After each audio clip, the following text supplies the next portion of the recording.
गम साहब, ये बयान फरमाइएगा कि हमारे यहाँ आम तौर पर अब ये कहा जाना शुरू हो गया है कि जो लोग रिवायत से जुड़े हुए हैं, ट्रेडिशन से जुड़े हुए हैं, अपने माजी की एक जिसको आप कहते हैं तुरास है, माजी की इल्मी रिवायत है, उसमें बड़े बड़े नाबग़े रोज़गार अबकरी लोग पैदा हुए हैं, उनके साथ अपने ताल्लुक़ का इज़हार करते हैं, तो ये एक तोहमत बनती जा रही है। बल्कि इसको बहुत कंडेम किया जाता है और ये कहा जाता है कि तो बाबे हैं, इनकी अपनी दुनिया है और बाबों का जहाँ और है, किताबों का जहाँ और है। और जब हम तनकीद करते हैं अपने माजी की रिवायत के ऊपर और कहा जाता है कि जी ये तो बाबों की अपनी दुनिया थी और ये बाबे हैं और हम तो सिर्फ किताबी होकर रहना है, तो इनमें से क्या किस चीज़ का इंतखाब करना है, बाबों का या किताबों का?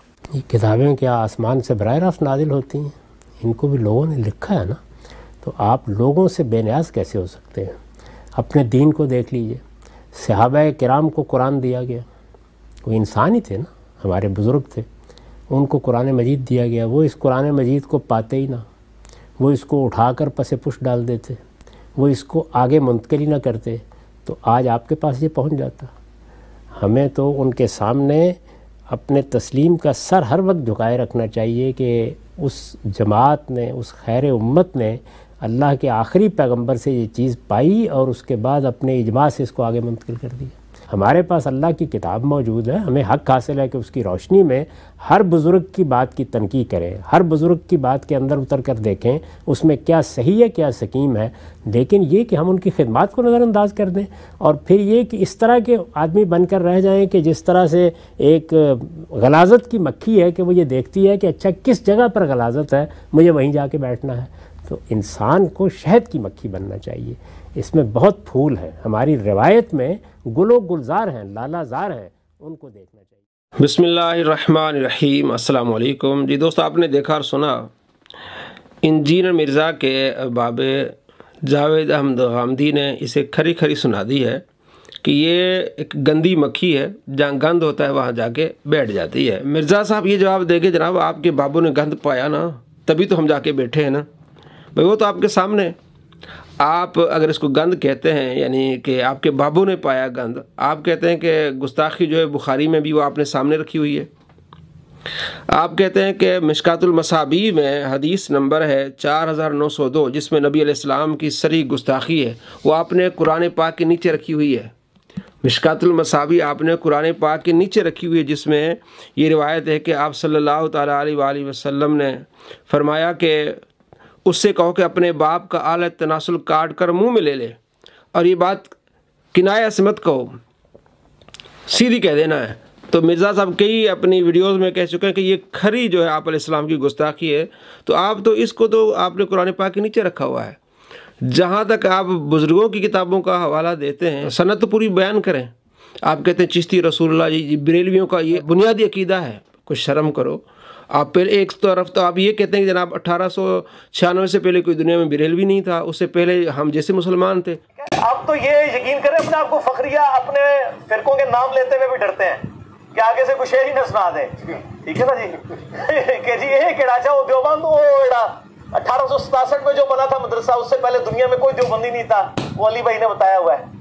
और अच्छा बरेलवी है, वो जो मंजुल इस्लाम 1896 में बना था, उससे पहले कोई दुनिया में बरेलवी नहीं था। आप वो वाले हैं, तो उससे पहले वाले मुसलमान देखने तो आप हमें देख लें, आप तो इनको ही डर है। ये तो पहले की बात है, पहले तो आपसे पूछना चाहिए, आए शायद बाएं करेंगे।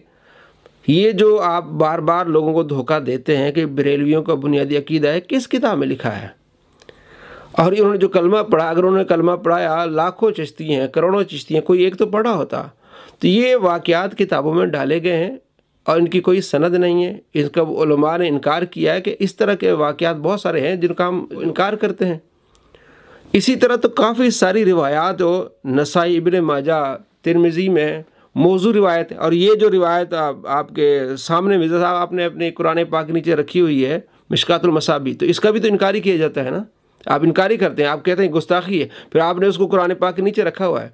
तो जितने ये धोखे देता है, ख़ास तौर पर चिश्ती रसूलुल्लाह का धोखा देता है, ना ये हमारा अकीदा है और ना इस वाक़े को हम मानते हैं, हम इसका इनकार करते हैं। जब एक बंदा इसको इनकार ही कर रहा है, दूसरी बात ये कि आपने उस किताब का एक वाक़या सच्चा मान लिया और बाकी जितनी करामात है आप उसका इनकार कर देते हैं।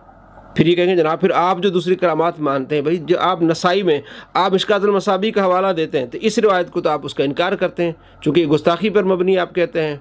तो मालूम हुआ कि मिर्ज़ा साहब के बाबा जी ने इसको अच्छी खरी सुनाई है और इसने जहाँ जो चीज़ें इसने अखज़ की हैं जानबूझ के गुस्ताखी के इसने लेबल लगाए हैं और ख़ुद कितना बड़ा गुस्ताख है नबी अलैहिस्सलाम के बारे में जो अल्फाज कहता है। मदली जेल में है जो कि एक जाहिल छोकरा है।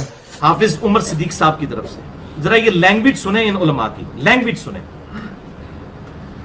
ये इंजीनियर मोहम्मद अली मिर्जा एक जाहिल छोकरा है, अल्फाज देखिए।